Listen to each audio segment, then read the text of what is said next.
Hey everyone, and welcome to the Constructing Art Podcast. I'm Josh. And I'm Kenny. And today we're going to be talking about gutters. It doesn't sound like it's that exciting, but there's a lot to talk about, really. Yeah, what's the least exciting part about your house? Well, that's if you don't take any emphasis on it. So I put half-round gutters on my place. Yeah, and I've just got basic quad gutter. Yeah, so I guess it comes down to what what's required on the house. So And your budget. Yeah, well, so today we're going to go through a bunch of things. One, we're going to give you this introduction telling you what we're doing. Then we're going to... Oh, hang on a second. This is our first podcast, so give us a break if it's horrible. But we want to make it entertaining, give you some value, and hopefully you walk away learning something from it. So, quick background on me. I'm a licensee roofer, roof plumber from the business MyCladders, which is an architectural roofing and cladding business. And Josh? I'm the general manager of the same business. Your background, though? My background, I used to work for a roll former. I used to run the machines, making all the products. Then I became a sales rep and then worked for another roofing company before you gave me a nice little call and said, mate, I really need help. Yeah. It was always funny because when he left the company he was working for, when Josh left, it was basically, hey, Josh, let me know if I can employ you. I stopped going to that roll former because Josh left. He was a really, really good rep. And he left, and then when the opportunity arose, I kept talking with Josh back and forth, and here we are. So 4 years later, and we're finally doing the podcast we talked about doing for the 3 years. That's it. So today we're going to be talking about guttering, right? So the minimum standards, then the design, the availability of the guttering, the materials to be used, and the maintenance that is required with any gutters. To finish it all up, we're going to be talking about the budget and how each of them affect the budget. And along the way, we're going to tell you a few horror stories about people who have installed the incorrect type of gutter on their property, and some that have just gone above and beyond what they needed to do in order to just make it look awesome, while still maintaining the effectiveness of what they needed to achieve. We're going to call them hero stories. So we're working on that. So basically, let's get started into guttering. Oh, hang on, word from our sponsor. Looking to take your construction business to the next level? At Primal Agency, you're partnering with experts that know your business, and that's half the battle. As Australia's most trusted construction marketing team, these guys are all about evolving your business. If you're looking to scale, talk to the crew at Primal today, or check out primalagency.com.au. Rightio, so let's get to so guttering. Josh, the minimum standards, the minimum requirements of a gutter. So the minimum requirements, basically, It comes down to whatever when designing the home, whether the project builder or an architect is designed, they're usually going to go through a hydraulic engineer, and that person is going to determine exactly how the water discharges from the roof, what capacity you need. So this is all the boring stuff, folks. So basically, your minimum requirements are a builder's going to supply you a quote for you to build your house. So say if you're a project build, which is say for example a Metricon home, you're going to have a house that's going to be built to a minimum standard. You might get some fancy stuff in there. However, the minimum standard, unless you specify otherwise, they're going to be putting the cheapest gutter on, which will meet the minimum standards, hopefully. Usually.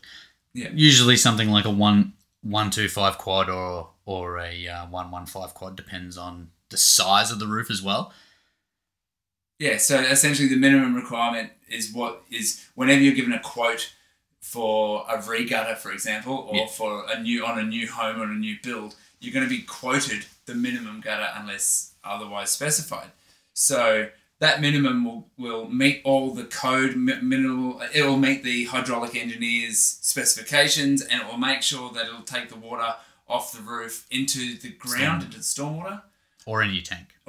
Into your tank. And it will have the minimum overflow provisions to meet those standards. The new standard that is code.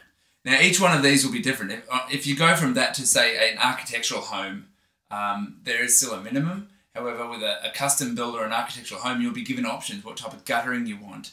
So there is different types of guttering that you can have. And these range from a a quad gutter to a half-round gutter. There's a square line type of gutter through to architectural custom gutters, for example, Josh. Yeah, like Stratco's Edge line or the new Stramit Infinite line. That's beautiful. Which is a very sleek looking new style quad gutter. Unfortunately, it's only available in New South Wales and the ACT. At this stage, let's for now. It's beautiful. Yeah. We'll put the link in the description. And then you've got stuff like the square line gutter with like Big M. Yeah, so that's in the square, the basic, so the cheapest. Usually those are paired with tile roofs though. Yeah, or sheds. Oh yeah, that too. Yeah, so they're not generally the most visually aesthetic. Yeah, they're not the prettiest gutters to look at. But from an architectural gutter, there's a whole heap of different types of architectural gutters, which generally will have a higher amount of volume it can handle. So when you've got big roofs, you need to have bigger gutters that can handle more flow. So essentially, when you go larger, larger houses or bigger capacity required, you then move into the custom type of gutters or the larger half-round gutters. So talking about half-round gutters, you have your basic half-round, which is beautiful, and almost every architect in Queensland specifies that. Like a 150 half-round. Yeah, exactly. Up to 350 if you're going onto a big commercial project. Yeah, well, at the moment we're doing a school, and on that school they're using 200 half-round on some of the larger roofs, but on the smaller stuff they're going a 150. And from a visual point of view, the little gutters on a big roof, it looks too small. Remember that we did a house on London Road. Yeah. That it was a huge roof.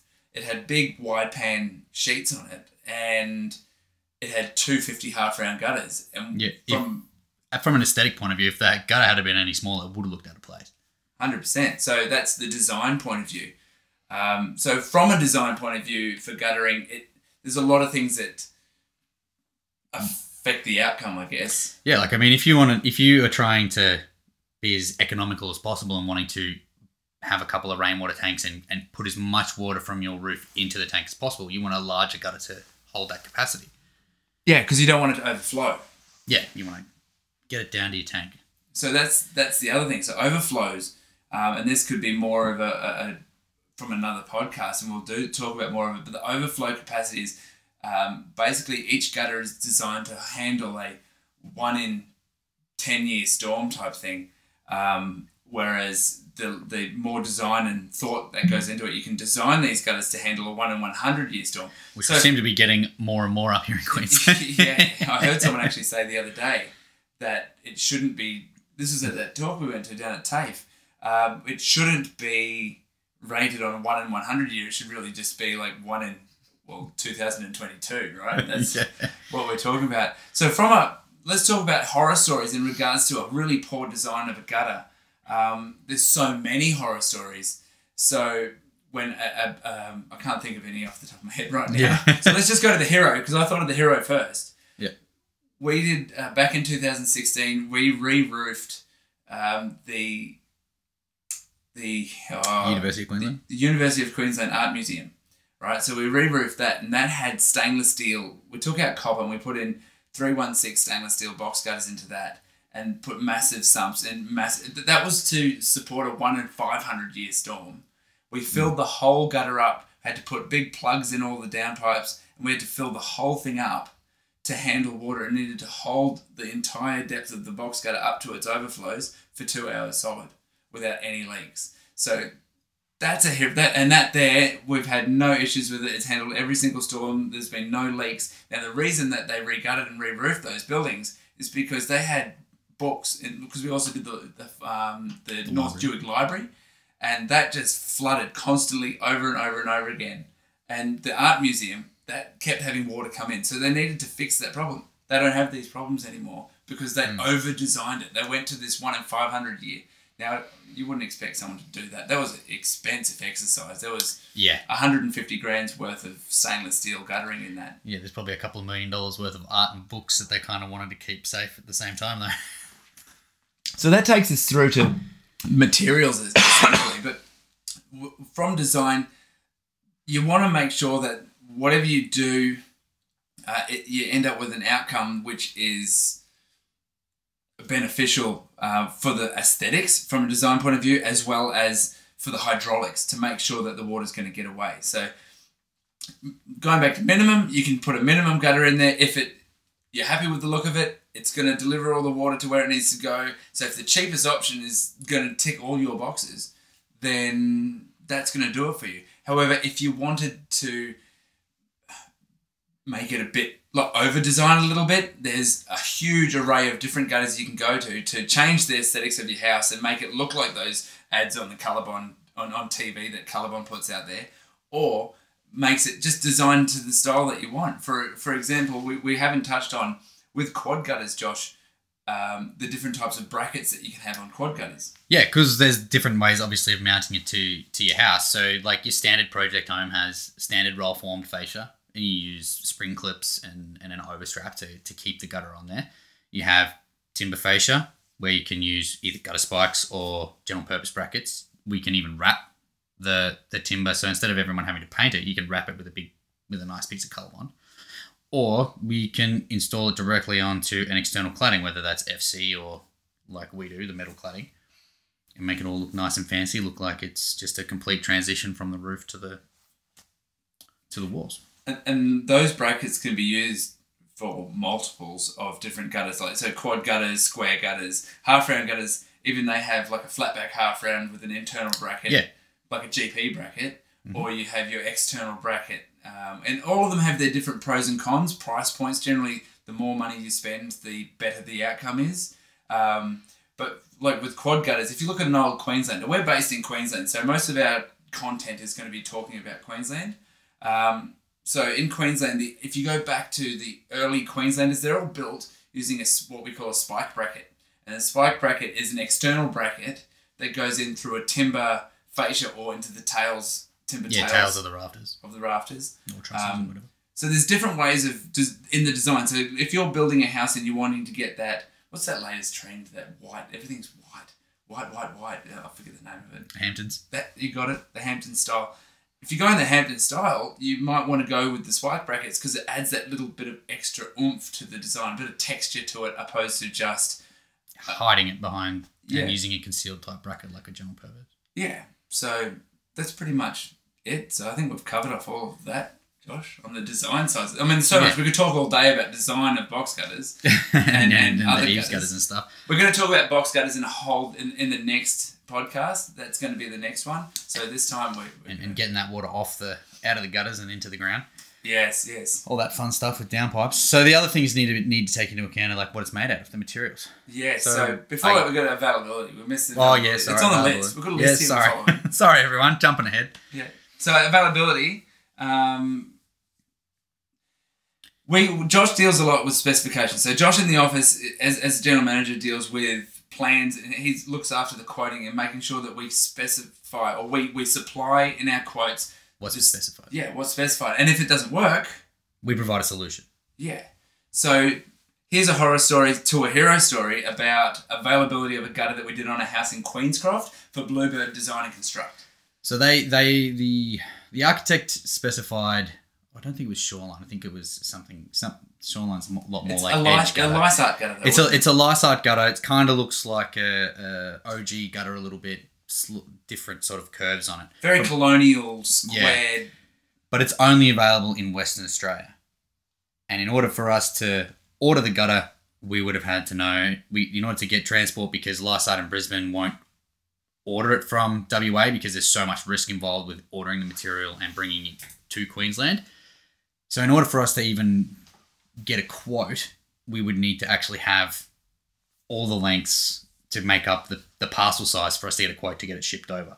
So instead, what we opted to do... And that was really hard. Like you went backwards and forwards trying to say, is this what you really want? Yeah. Like, it's not going to be easy. Like, it's going to be do and charge. Yeah, so you've got to... And if you were to do that from Western Australia, you're looking at getting it packaged onto a truck, onto a semi-trailer that's going to drive from Perth all the way to Queensland. And it's probably going to go to Melbourne first, then taken off a truck in Melbourne, put onto a truck to Sydney, taken off a truck in Sydney, put onto a truck. So you can see that there's a lot of risk involved, and if one of those pieces comes damaged, it can throw your entire timeline out.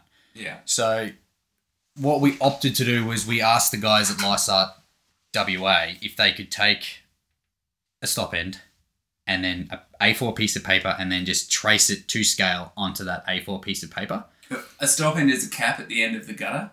That stops the water from coming out the other end. Yeah, so basically a template shape of what the gutter looks like. Yeah, a side profile of the gutter, so that we could then get a fabricator in Queensland to give us a price to fabricate that exact gutter. Yeah, and then make custom brackets to suit. Yeah, and so we were able to do that, and it came out looking a treat. Yeah, look, man. It was expensive. However, it was significantly cheaper than having to get it from WA and having that risk involved. Yeah, exactly, that risk. And knowing that if we needed to get some extra or if it was ever damaged, because that's something you also have to look into.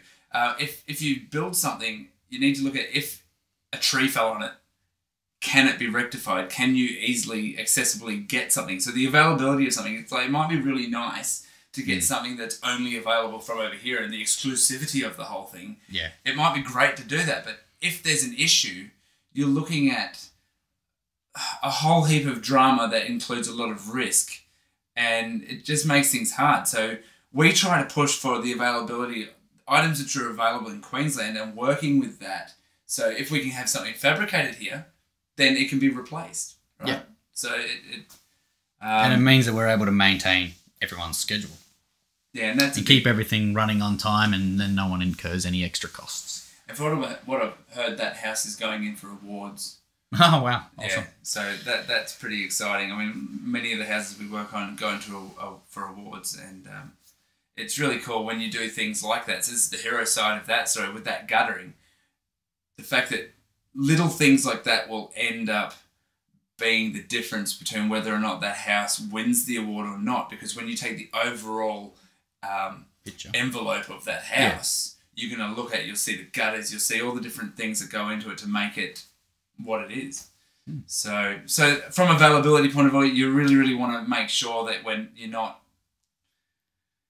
just looking at it for what it looks cool, but how easy is it going to be to get that? It can't be be all and end all that's the specific thing that you want if you can't get it fabricated close by and easily. And it'll blow your budget too. If you're looking at you wanting to build something really beautiful, it will blow your budget. The only place that spends money like that is the government, right? Yeah, pretty much. Maybe Clive Palmer. Should we edit that out? Have sewers. No. That man spares no expense. We've worked on a job for Clive, and he does a good job. Spares no expense in making what he wants. Yeah. So, however, he gets stuff which is available here, right? Yeah, he is actually very good with those sorts of things. So he is practical about things. That is very true. I don't want to keep talking about Clive. Yeah, no, we'll move on. Yep. So then there's other things to take into consideration, like whereabouts your house is actually located. Are you located right on the beach? Are you located in the middle of nowhere? And the reason for that is what material you're going to use. Yeah. So here's an interesting fact that no one really knows about, is that Colorbond doesn't cover a warranty on rainwater goods. So if you're putting up a gutter, which generally they're going to be made out of Colorbond, whether you've got a tile roof or a Colorbond roof, most of the gutters put up on Australian houses or buildings are going to be made out of Colorbond. So if you're on the ocean, like your house is overhanging the beach, you're not going to put normal Colorbond on there because it will rust out within 12 months. You're not going to have a long lifespan. It's going to fill up with salt and you're going to have problems. If you're right on the beach, you're probably wanting to go with either aluminium or stainless steel. And aluminium's like 8 times the price of Colorbond. Yeah, it ain't cheap. No. So, however, if you're on the beach, you probably got a bit of extra coin, or you're going to reach into your pockets a bit more. If you don't want it all to go wrong when you're building your forever home, that's for sure. And maintenance-wise, so if you're on the beach, it's stainless steel, aluminium are your 2 choices. You could go ultra, but you're still going to be changing that a lot sooner. Opposed to if you're in, let's say, Mount Tamborine, where you've got a lot of water, you can just go Colorbond. You just make sure that in the design side of things, you put a bit more... larger capacity. Yeah, larger capacity. Put a bit more angle on the flow, like from the high to the low part of the gutters. But you've got a whole range. So Colorbond, you've got your standard XRW, which is your standard gutters. If you want it to last a little bit longer, you go with the Ultra. And if you're close to the ocean... within 500 metres of the ocean, usually ultra is the kind of the way to go. The only problem with going ultra is that you're limited in your colour design. That's exactly right. So if you're going with a generic colour, which is your standard type of colours, your ultra, you're probably fine with it. However, your gutters will last long. So the first thing that generally happens on your house for rusting and corrosion is your gutters. Because maintenance is higher on your gutters than it is your roof because they fill up with leaves and all these sorts of things. So that comes down to maintenance. So transitioning from materials to maintenance, you've got to maintain your gutters. That's it. They're not warranted. So there's two sort of ways you can go about it. You can go especially when using a concealed fix style, is to put leaf guard on. Yep. Because then it's a lot easier to having to worry about trying to get those leaves out of your gutter if they're not in there in the first place. Whereas using a half round gutter and using external brackets, you can kind of just push it all out. So that's exactly right. So if you've got larger capacity gutters, you've got external brackets, it's a lot easier to clean out because you've just got this. It's kind of like a trough on the edge of your roof, opposed to if you've got internal brackets, which is generally the most economic way to go. You're going to have, it's a lot harder to clean out because every 900 millimeters or every meter, you're going to have a bracket in the way of scooping it all out. So having gutter guard on those, or on either of them, having gutter guard will, if you're in a leafed area, it's not a bad choice to make. Yeah. If you're not, I live in a leafy kind of area. However, my house, I've got 150 half round on it with gutter brackets. And once every year, I jump up on the roof, go through with the blower, and there's a little bit of leaf matter, but most of it actually just goes down the stormwater. The leaves just go down. I put 100 mil. This is the other thing. We're not really going to go into downpipes on this, but having 100 mil downpipes opposed to 90 mil downpipes gets leaves off the roof. It doesn't block up as much, and the water gets off the roof a heck of a lot quicker. And using larger capacity gutters as well. Like my house has just got the most basic 125 gutter. Which is quad. It's a quad gutter. It's a really small quad gutter. And mine are just filled up with leaves and it doesn't take long. And then I have overflow problems. Yours is probably right on the bare minimum standard, isn't it? Yeah. So and this is project homes. Yeah, so that's it. There's nothing against project homes, except project homes are built to a price, right? So that's the whole basis of bulk, large quantity, high volume builders. They get really good buying power, and a lot of people don't know about guttering, and it doesn't actually matter. Like we said earlier, if it doesn't matter and it ticks the boxes and you're happy with it, then there's no point spending any extra money. And if it achieves what it needs to achieve, there's nothing to really worry about.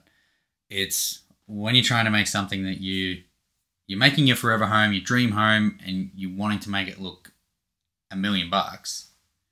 These are the things you got to take into account. Yeah, that's exactly. So generally, no one that's building investment properties going and throwing on architectural quality gutters on it. And that's very true. So. All right. So then we look at budget. Now, before budget, I just really want to quickly touch on colours. This isn't written down, but colours. Yes. So the colour of the gutter. Now, we're not special colour experts. Yeah, no, we're not at all. However, we know what people want and what people are putting on their houses, and we know when people have put colours onto their houses which don't look any good, and so. And what matches with what? Like a surf mist off-white roof with Jasper brown gutters really does not look the best. Yeah, unless you've got then a surf mist fascia and you've got bricks which match that. Generally, that doesn't work. It's an odd choice. Yeah, it is. It's kind of like brown. It might look good out the back of like Uluru or something like that, because it's in with the dusty. In the red dirt. But then if you're going to be doing that, you kind of want the red roof as well to kind of just hide the fact that you've got red dirt everywhere. Do they have gutters? I don't even think you need gutters out there. No. Yeah. Does it rain? So, looking at gutters and having a look at that now, Colorbond has a really good, and here's a disclosure, Colorbond doesn't sponsor this podcast in any way, shape or form, but Colorbond has a colour design. I'm going to sit back down again. Colorbond has got a colour design brochure, and you can go on their website and you can see what colours actually look good together.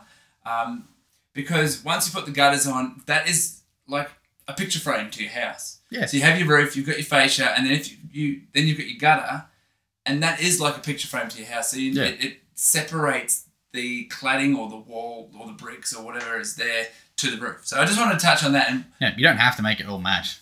No. Some people do, but you don't have to. You can have it there to break up that different colour. Like you could say you wanted to do a shell grey roof with a basalt gutter just to break up those two different greys to make it stand out. No, well, that's exactly. So you've got surf mist, like the school we're doing at the moment. Yeah. Is a shell grey roof with a shell grey gutter with surf mist fascia. Yeah. And it sort of brings it into. It looks pretty good on the buildings that are already done. The other little thing is to know about matte. So, something, for example, a house that we did in Henderson Street down in Cooperoo, Camp Hill in Brisbane. They were doing a basalt roof. So it was a quaint old colonial home that they were doing a massive renovation on. They were replacing most of the roof and they're putting basalt roofing on it. And it was a very high-end home. And the option, they were just putting standard gutters on there. We're like, well, why don't you, if you're doing basalt, why don't you do basalt matte? And you might not think that it has a major impact on the house, but when we stood back and the house was all finished, and you look back and go, those gutters look really cool. They don't stand out, but they kind of give it another layer of texture. Yeah. So, yes, matte is a little bit more expensive. Only a little bit more expensive.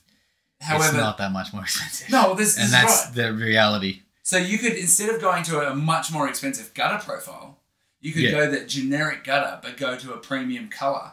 And that will give it an architectural look for a very, very small. Like, when I say small, you're looking at over the total cost of the guttering system, maybe 5%, would you say? 7%? Yeah, I'd say 5. Yeah. So, you'd know. You're the one that does the costing. I'm the one that plays all the numbers. And now all this comes down to the budget. So now talking about budget, we understand you've got a big house to build, right? There's a roof, and we're going to talk a little about the cladding, the roofing, the guttering, and that's what we're good at, the insulation. That's what we are going to be talking about a lot in the Constructing Art podcast. And so there's a lot of expense in there. Then you've got a kitchen on the inside of the house that you're going to want to spend as much money as you can do. And the part where you actually live and spend the most amount of time. Yeah, right. So the thing, though, that you want to, when you drive up to your house every day, you're going to drive to your house every day. That's and you're going to leave it every day. Yeah. When you come home, you want to love coming home. And that's why we want people to understand this. So understanding that they have options with guttering and cladding or whatever we're talking about. And roofing, yes.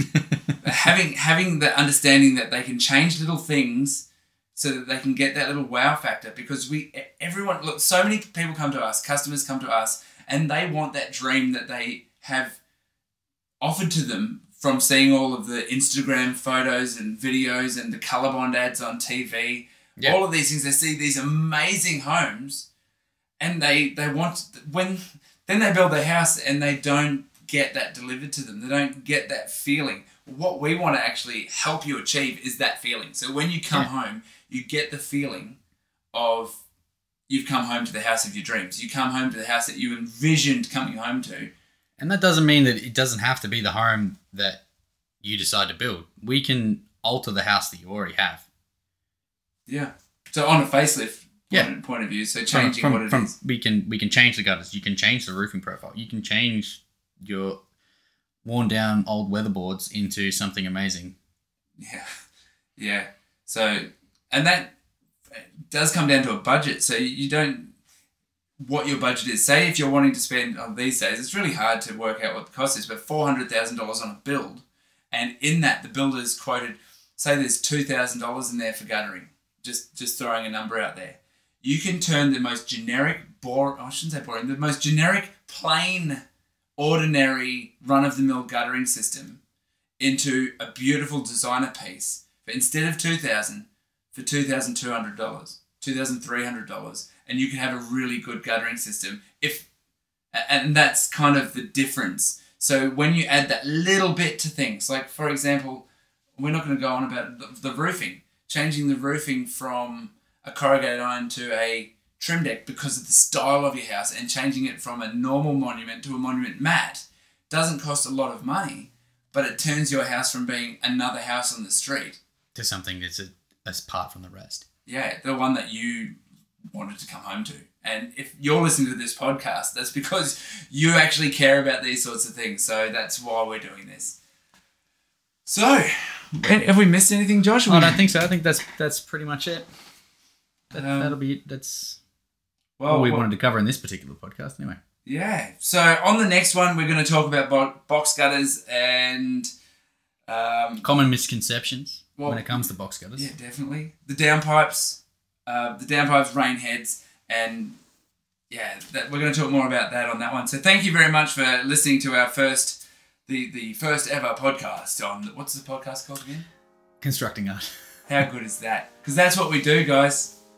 All right, love what you do, love what you know, all the love things that you do. Yeah, and like, subscribe, and tune in next time to hear us talk.